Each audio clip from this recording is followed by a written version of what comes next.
লাইলাতুন নিসফি মিন শাবান, অর্থাৎ শাবান মাসের 15 তারিখ।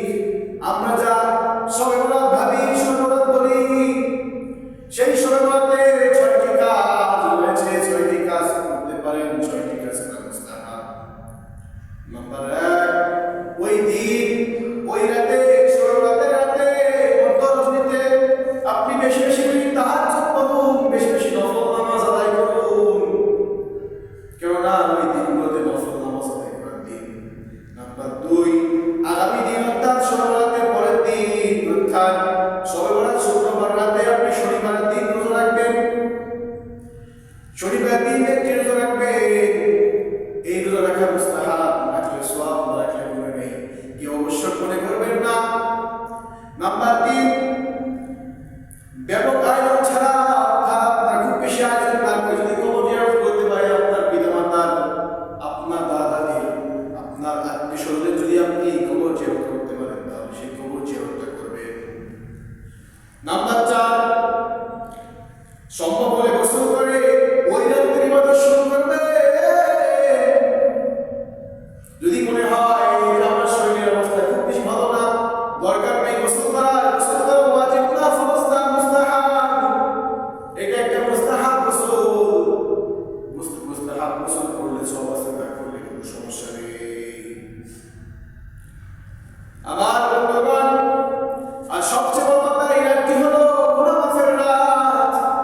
নবী করিম সাল্লাল্লাহু আলাইহি ওয়াসাল্লাম বলেছেন, ইযা কানা লাইলাতুন নিসফি মিন শাবান ফাকুমু লাইলা ওয়া সুমু নাহারা। এবং রাসূলুল্লাহ সাল্লাল্লাহু আলাইহি ওয়াসাল্লাম এটা বলেন, ফাইন্নাল্লাহ তাআলা ইয়ানজিলু ফিহা লিগুরুবি শামস।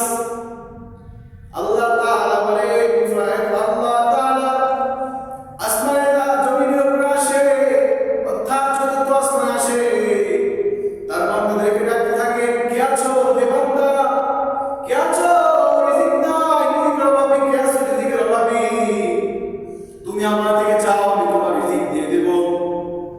হে বান্দা, কে আছো বিপদাপদগ্রস্ত, কে আছো রোগী, তোমরা আমার থেকে চাও, আমি তোমাদের মুক্ত করে দেব, তোমাদের বিপদ আপদ মুসিবত দূর করে দেব। হে বান্দা, কে আছো কার কি সমস্যা, আমাকে বলো, আমি তোমার সেই সমস্যা সমাধান করে দেব। রাসূলুল্লাহ সাল্লাল্লাহু আলাইহি ওয়াসাল্লাম বলেছেন, আল্লাহ তাআলা এভাবে ফজরের ওয়াক্ত হওয়ার আগ পর্যন্ত এভাবে আল্লাহ তাআলা বান্দাদেরকে ডাকতে থাকেন। প্রিয় বন্ধুগণ আমার, এই রাতে সবচেয়ে বড় সেটা আমাদের করণীয়, আমাদের ক্ষমা চাওয়া সবচেয়ে বড় করণীয়। যে মানুষ ক্ষমা পেয়ে গেল, তার মতো ভাগ্যবান লোক কেউ নেই। আর ক্ষমা চাওয়ার জন্য 4টি কাজ অবশ্যই আপনাকে করতে হবে। 4টি কাজ নিয়ে তো আপনি ক্ষমা নিশ্চিতভাবে বুঝতে পারবেন না। এই 4টি কাজ কি?